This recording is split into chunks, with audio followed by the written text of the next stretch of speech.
নহয়, এইটো যোৱা 31 জুলাই তাৰিখে হাতীখুলি চাহ বাগিচাত যিটো আমাৰ চাহ শ্ৰমিকৰ ভোগ দখল কৰি থকা মাটিৰ ওপৰত চৰকাৰে অধিগ্ৰহণ কৰি যি ৫০ টকা হোটেল নিৰ্মাণ কৰিবলৈ যি ব্যৱস্থা কৰিছে, সেয়াত চাহ জনজাতি ছাত্ৰ সন্থা আৰু স্থানীয় হাতীখুলি চাহ বাগিচাৰ শ্ৰমিক ৰাইজে যি প্ৰতিবাদ জনাবলৈ গৈছিলে, চৰকাৰৰ এই কাৰ্যক বাধা দিবলৈ গৈছিলে, তাতে পুলিচ প্ৰশাসনে আৰ্চাৰ লিডাৰসকলৰ লগতে সাধাৰণ চাহ শ্ৰমিকসকলক যি বৰ্বৰতাৰে লাঠিচাৰ্জ বা অত্যাচাৰ কৰিলে, সেই কথাত আমি তীব্ৰ ভাষাৰে গৰিহণা দিছোঁ।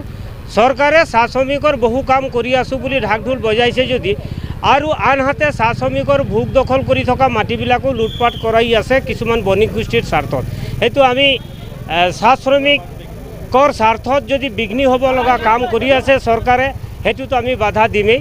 আমি অসম চাহ মজদুৰ সংঘৰ তৰফৰ পৰা কওঁ যে শ্ৰমিকৰ সম্পত্তি শ্ৰমিকসকলৰ হৈ থাকিবলৈ দিয়ক আৰু যিবিলাক চাহ শ্ৰমিকে ভোগ দখল কৰি আছে সেই মাটিবিলাক চাহ শ্ৰমিকসকলকে দিয়াৰ ব্যৱস্থা কৰক।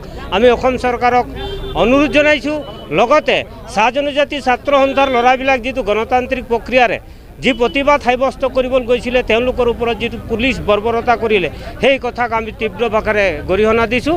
আৰু অসম চাহ মজদুৰ সংঘৰ তৰফৰ পৰা অসমৰ যিকোনো চাহ বাগিচা অদূষিত চাহ জনগোষ্ঠীৰ মাটি যদি কোনো পক্ষই অধিগ্ৰহণ কৰে অবৈধভাৱে, সেইটো কাৰ্যত আমি অসম চাহ মজদুৰ সংঘও আমি প্ৰতিবাদ জনাই আহিছোঁ আৰু আগলৈও আমি জনাই যাম।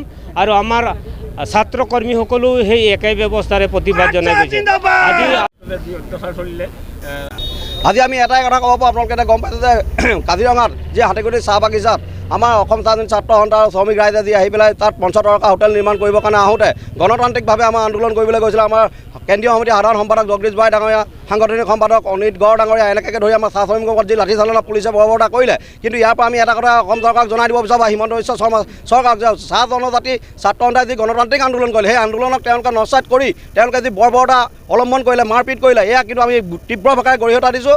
আৰু এটা কথা স্পষ্টকৈ আমি ক'ব বিচাৰোঁ যে অসম চৰকাৰে যিখিনি কৰিলে, আজি চাহ শ্ৰমিক ৰাইজক আমি যেনেকৈ আছোঁ, আমাক এটা মাহীমাক চক্ৰৰ দৃষ্টি আমাক চাই আহিছে। কিন্তু আজি আমি এক গোট হৈ পেলাই আমি এই প্ৰতিবাদ কৰি এটাই আমি ক'ব বিচাৰোঁ, যদি হাতীখুলি চাহ বাগিচা মাটি যদি ৫০ টকা হোটেল নিৰ্মাণ হয়, অসমৰ গোটেই অসম যদি আমি আন্দোলন প্ৰতিবাদ কৰি ইয়াতকৈ জংগী আন্দোলন কৰিম বুলি আজি আমি প্ৰতিজ্ঞাবদ্ধ হৈছোঁ। আৰু এটা কথা ক'ব বিচাৰোঁ, যি শ্ৰমিক ৰাইজৰ ওপৰত বা চাহ জনগোষ্ঠীৰ ৰাইজৰ ওপৰত যিটো অত্যাচাৰ কৰিছে, সেই অত্যাচাৰৰ ওপৰত কিন্তু এটা কথা আমি ক'ব বিচাৰিম যে অসম চৰকাৰে, বিজেপি চৰকাৰে আজি ইয়াৰ পৰাই সকীয়াই দিছোঁ যে অনাগত দিনত কিন্তু বিজেপি চৰকাৰ যি হৈছে চাহ জনজাতি ছাত্ৰ সন্থাই কিন্তু প্ৰত্যুত্তৰ দিব।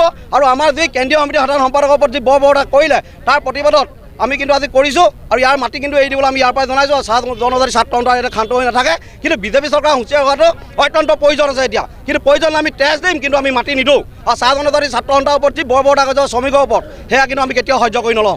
এই প্ৰতিবাদৰ যোগেদি এইটোৱে কৈছোঁ।